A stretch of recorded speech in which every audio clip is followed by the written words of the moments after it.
무제한 토론 제도를 남용하는 거다. 저는 그렇게 생각하는데 정말 이건 있을 수 없는 일입니다. 39년 만에 개헌을 무산시킨 국민의힘에 강력한 유감을 표명하지 않을 수 없습니다. 불법 비상계엄을 꿈도 못 꾸게 하는 개헌 이것까지 막아가면서 국민들의 민생 법안까지 이렇게 막는 이런 무도한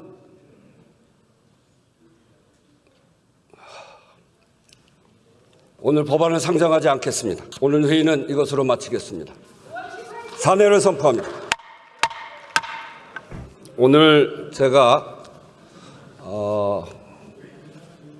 본회의를 소집하면서 어제 불성립한 대한민국 헌법 개정안을 다시 한번 투표를 하자 이렇게 했고요. 그리고 의안 50개를 올렸습니다. 그거에 관해서 제가 먼저 말씀을 좀 드리겠습니다. 의사일정 1항 헌법 개정안에 대해서 국민의힘에서 무제한 토론을 신청했습니다. 저로서는 정말 이해가 되지 않습니다. 헌법 개정안은 제 이야기 들어보세요. 헌법 개정안은 국민의힘이 표결에 참여하지 않으면 가든 부든 의결할 수가 없는 거 아닙니까? 의사결정권을 국민의힘이 가지고 있습니다. 그런데 그러면 들어와서 표결을 해서 불을 던지든지 찬성하는 사람은 가를 던지든지 의사결정을 다 할 수 있는데 무슨 무제한 토론을 합니까? 무제한 토론은 소수파가 의사결정을 할 수 없는 소수파가 자기 의견을 국민들에게 알리기 위해서 하는 거 아닙니까? 어제 국민의힘이 참여하지 않아서 투표 불성립에 대해서 다시 하는 건데 여기에다 무제한 토론을 하는 것은 무제한 토론 제도를 남용하는 거다. 저는 그렇게 생각하는데 정말 이건 있을 수 없는 일입니다. 어떻게든 39년 만에 개헌을 무산시키지 않기 위해서 오늘 다시 본회의를 열었습니다. 민심을 직시하고 좀 더 깊이 고민해서 그래서 참여해 줄 것을 요청하면서 제가 간곡하게 요청드린 겁니다. 그런데 이렇게 필리버스터로 응답하는 걸 보니까 더 이상의 의사 진행이 소용이 없겠다 하는 생각이 듭니다. 의장은 헌법 개정안 상정하지 않겠습니다. 오는 6월 3일 개헌 국민투표 시행을 위한 절차는 오늘로써 중단됐습니다. 다시 한번 말씀드립니다. 국민의힘이 이 헌법 개정안 39년 만에 하는 헌법 개정안 그것도 불법 비상계엄을 꿈도 못 꾸게 하는 개헌 또 군사 독재를 물리친 부마 항쟁과 그리고 전두환 내란을 극복한 5.18 민주정신을 헌법 전문에 넣어서 우리나라의 민주적 정체성을 분명히 하자는 것 또 어느 국민들이 어디에 산다고 해서 삶이 차별되지 않도록 하자고 하는 이 헌법에 대해서 어제는 투표에 참여하지 않아서 투표를 무효시켰고 오늘은 또 무제한 토론을 하겠다고 해서 더 이상 의장은 헌법 개정안을 상정하지 않고 오늘로써 이 절차를 중단합니다. 국민투표로 주권을 행사하기 위해서 선거인단에 등록한 재외국민 여러분 그리고 관계기관에도 유감의 뜻을 표하고 국회의장으로서 죄송하다는 말씀 드립니다. 매우 아쉽습니다. 정말 몹시 안타깝습니다. 개헌의 필요성과 시급성에 대한 국민적 요구가 분명하고 쟁점이 없어서 내용엔 반대할 것도 없다고 하면서 여야 간에 얼마든지 합의가 가능한 사실상 내용에 반대가 전혀 없는 개헌안을 놓고도 개헌의 문을 열지 못했습니다. 정략과 억지 주장을 끌어들여 39년 만에 개헌을 무산시킨 국민의힘에 강력한 유감을 표명하지 않을 수 없습니다. 이번 개헌안은 전부 다 국민의힘이 국민들께 약속했던 내용들입니다. 작년 5.18에는 당 공식 입장으로 헌법 전문 수록을 적극 추진하겠다고까지 했습니다. 12.3 비상계엄을 반성한다고 해놓고 국가 균형 발전은 말할 것도 없습니다. 졸속 개헌이라고 하는데 그동안 의장이 숱하게 제안했습니다. 그때마다 거부하고 대답하지 않은 것이 국민의힘입니다. 절차를 한번 보십시오. 제가 재작년 2024년 7월 17일 제76주년 재헌절 경축사에서 2026년 지방선거 개헌 국민투표를 하자, 그리고 개헌특위를 구성하자, 이렇게 재작년에 이미 제안했습니다. 그래서 2024년 11월부터 국민미래개헌자문위원회를 구성했고, 그 구성안에 국민의힘도 참여했습니다. 그래서 거기서 충분히 논의를 한 바 있고, 그리고 4월 6일 날, 작년 4월 6일 날 제가 개헌 특별 담화도 했습니다. 그리고 작년 7월 17일에 다시 제77주년 재헌절 경축사에서 단계적 연속적 개헌, 여야 정당 정부와도 협력하고 여론도 수렴하겠다고 하면서 다시 개헌을 제안했습니다. 그리고 올해 국회의장 신년사에서 6월 지방선거에 맞춰 개헌 첫 단추를 끼자 다시 제안을 했고, 국회는 올해 2월 22일 헌법 개정 관련해서 대국민 설문조사를 1만 2천 명을 향해서 했고, 그런 결과도 발표했습니다. 그리고 올해 3월 1일에는 헌법 개정의 관문이라고 할 수 있는 국민투표법 개정안을 올렸을 때 그때도 반대하지 않았습니까? 무제한 토론을 하고, 그래서 국민투표법도 반대하다가 어쨌든 무제한 토론을 통해서 통과가 됐습니다. 그래서 개헌의 문이 열리기 시작한 것입니다. 제가 3월 10일 다시 개헌 제안 긴급 기자회견을 하면서 17일까지 개헌특위 구성하자고 제안했습니다. 그것도 거부했습니다. 그래서 재정당 연석회의를 통해서 4월 3일 헌법 개정안 발의했습니다. 그랬더니 이런 절차가 있음에도 불구하고 이랬더니 졸속 개헌이라는 겁니다.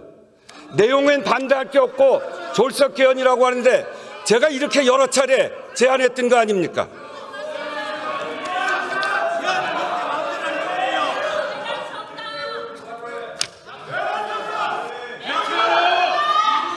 국민의힘은 가까스로 만든 개헌 기회를 걷어찼을 뿐만이 아니라 공당으로서 국민께 한 약속을 실천하는 책임도 같이 걷어찬 것입니다. 불법 개헌을 반성한다, 반대한다고 한 소리는 다 어디로 간 겁니까? 불법 개헌을 꿈도 못 꾸게 하는 개헌을 필리버스터까지 걸면서, 이러고도 법원이 내란 우두머리로 무기를 선고한 윤석열 전 대통령과 절연하지 못했다는 세간의 의심과 비판에서 벗어날 수 있다고 생각합니까? 정말 묻지 않을 수 없습니다. 부끄럽고 두렵게 여기기 바랍니다. 이렇게 해서 만약에 20년, 30년 후에 이런 불법 내란이 또 벌어진다면 정말 국민의힘은 역사의 죄인이 된다라고 하는 걸 다시 한번 분명하게 말씀드립니다. 1987년 이후 시대 변화를 담아내지 못한 현행 헌법은 반드시 개정돼야 합니다. 비록 이번 기회는 놓쳤지만 출발선은 좀 더 가까워졌습니다. 헌법 불합치 판정 후 근 12년 만에 국민투표법을 개정해서 개헌의 절차적 걸림돌을 해소했고, 전부 아니면 전무였던 전면 개헌 방식 대신에 합의되는 만큼 매듭을 풀어가는 단계적 개헌에도 공감대가 만들어졌습니다. 이번 결과로 역시 개헌은 안 되는 일이라고 하는 인식이 더 굳어져서는 안 됩니다. 그 책임은 이제 국회가 다시 져야 합니다. 그동안 의장이 수차례 걸쳐 요청했지만 불발되었던 개헌특위를 후반기에는 반드시 구성하기 바랍니다. 이제 국민의힘도 이야기했습니다. 개헌 반대, 개헌 무산의 책임 모면용이 아니길 바랍니다. 이번에는 국민의힘이 반드시 약속을 지켜줄 것을 바랍니다. 여야 모두 책임 있는 자세로 국민께 분명한 개헌 시간표를 제시하기 바랍니다.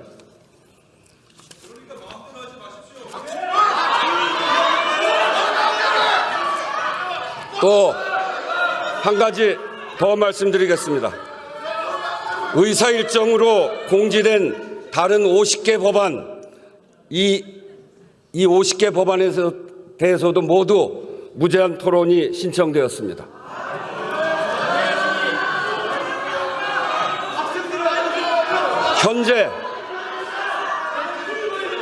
현재 법사위를 통과하고도 처리하지 못한 안건이 88건입니다.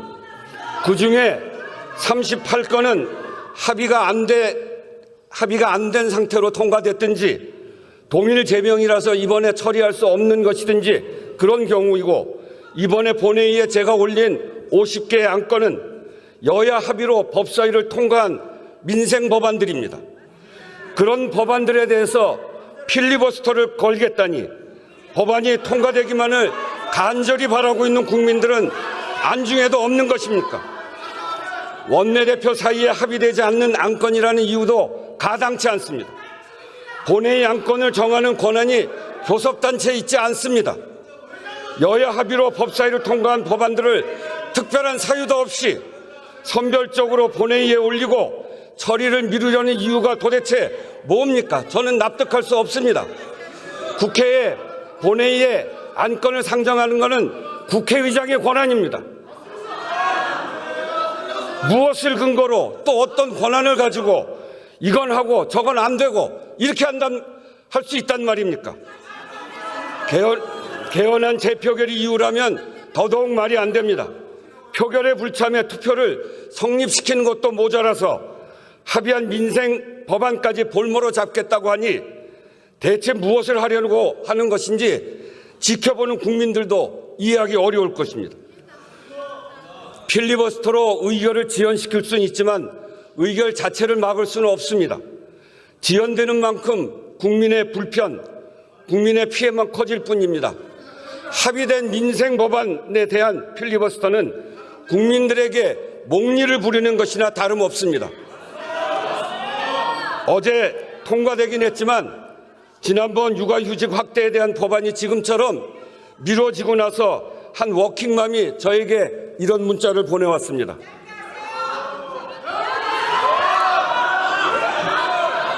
자, 들어보세요. 존경하는 국회의장님, 안녕하세요.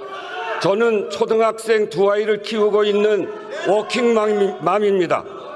오늘 본회의에서 제가 그토록 애타게 기다린 육아휴직 대상 자녀 연령을 초등학교 6학년으로 확대하는 공무원법 개정안이 끝내 상정되지 않아 너무나 무거운 마음이었습니다. 하지만 오늘 본회의 개최 시 의장님께서 법사위 안건이 240건이나 되는데 왜 일부만 상정했느냐라고 엄중히 지적하시며 다음 본회의 때는 의장 권한으로 안건을 올리겠다 단호하게 말씀을 주신 것을 듣고 다시 큰 희망을 품었습니다. 의장님, 이 육아휴직 확대 법안은 저와 같은 수많은 부모들에게 단순한 제도의 변화가 아니라 일과 가정을 포기하지 않고 지켜낼 수 있는 동아줄과 같습니다. 당장 고학년이 된 아이의 돌봄 공백이 생김으로써 매일매일 애태우며 하루빨리 법안이 통과되기만을 기다리고 있습니다. 부디 하루빨리 다음 본회의 일정을 잡아 주시기를 부탁드립니다. 그리고 의장님께서 오늘 국민들 앞에서 약속해 주신 대로 본회의에서는 의장의 권한으로 적극적으로 행사하시어 미처 상정되지 못한 소중한 민생 법안들이 반드시 처리될 수 있도록 이끌어가 주시기를 눈물로 호소합니다. 이렇게 문자를 보냈어요. 왜 이거를 필리버스터를 하고 못하게 막는 것입니까?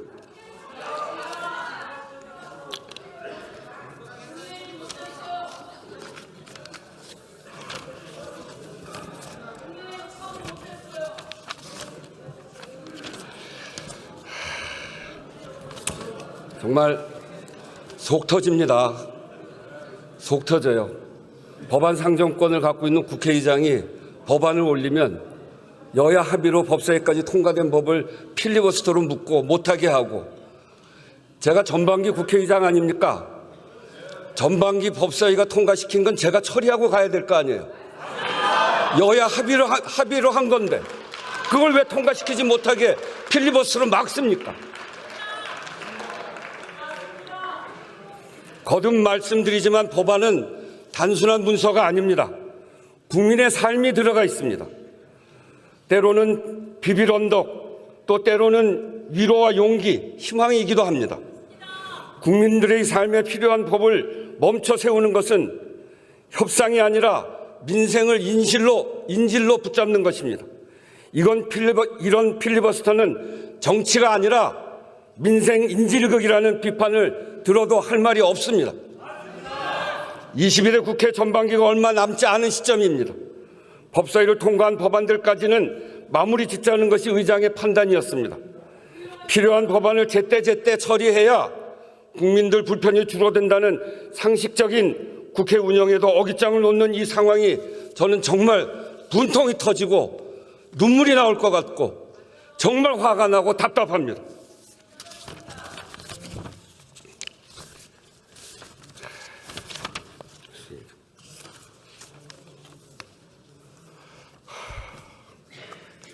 정말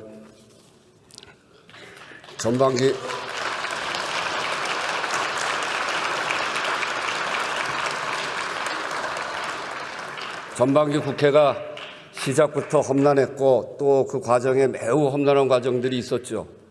까딱하면 우리가 다 누구 말대로 꽃게밥 될 뻔도 했던 적도 있고 그거를 국회가 극복하고 민주주의를 이만큼 회복하고 그리고 국민들의 민생을 챙기자고 열심히 노력해서 법안을 통과시키는데 그런 과오를 잘못 반성도 하지 않고 그리고 불법 비상계엄을 꿈도 못 꾸게 하는 계엄 이것까지 막아가면서 국민들의 민생 법안까지 이렇게 막는 이런 무도한